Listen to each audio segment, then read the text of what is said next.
ដ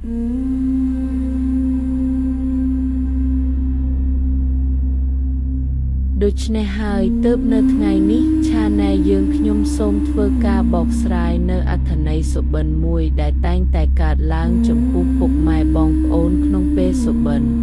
បើសុំពុកម៉ែបងប្អូនតាមដានស្ដាប់ជាមួយខ្ញុំបាទដូចទៅឃើញផ្ទះឬក៏ឃើញផ្ទះចាស់តើមានន័យយ៉ាងណាយល់សុបិនឃើញបរិយាកាសជាទូទៅនៃជីវិតឬក៏ជីវភាពនៅក្នុងផ្ទះទំនេរទីថាអ្នកនឹងបានពេញចិត្តបន្តិចបន្តួចនិងមានការសម្របសម្រួលតាមកាលៈទេសៈយល់សុបិនឃើញផ្ទះចាស់ទំនេរទីថាអ្នកនឹងបានជួបជុំគ្នាឡើងវិញជាមួយគូកនចាស់យល់សុបិនឃើញផ្ទះថ្មីទំនេរទីថាអ្នកនឹងមានប្រាក់កាសចាយវាយគ្រប់គ្រាន់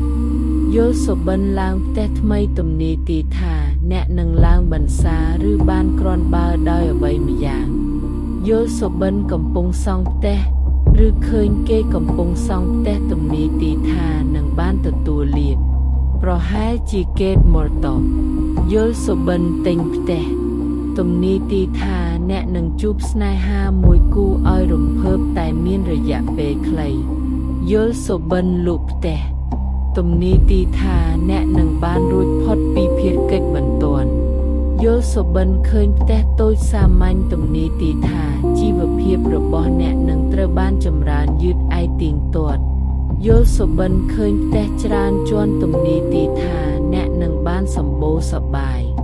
យល់សុបិនឃើញនៅផ្ទះទំនេរទីថាក្តីសង្ឃឹមរបស់អ្នកនឹងបានសម្រេចយ៉ាងឆាប់យល់សុបិនបោះជ្រើសឬសម្អាតផ្ទះទំនេរទីថាអ្នកនឹងមានភ្ញៀវមកពីឆ្ងាយ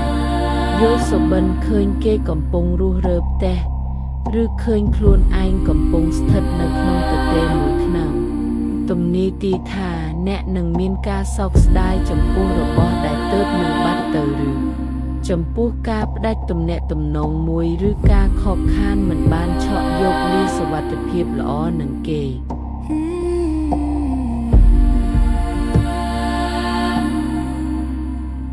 ពុកម៉ែបងប្អូននេតិបកស្រាយសុបិននៅពេលនេះសូមបញ្ចប់ត្រឹមតែពេលនេះសិនសូមធ្វើការអភ័យទោសរាល់ការអត្ថាធិប្បាយទៅមានភាពខុសឆ្គងឬប៉ះពាល់ផ្លូវចិត្តនោះសូមធ្វើការអភ័យទោសខ្ញុំសូមអរគុណដល់ការតាមដាននិងទស្សនាហើយសូមធ្វើការជួយឧបត្ថម្ភបន្តិចបន្តួចក្នុងការអត្ថាធិប្បាយទៅតាមសន្តានចិត្តរបស់ពុកម៉ែបងប្អូន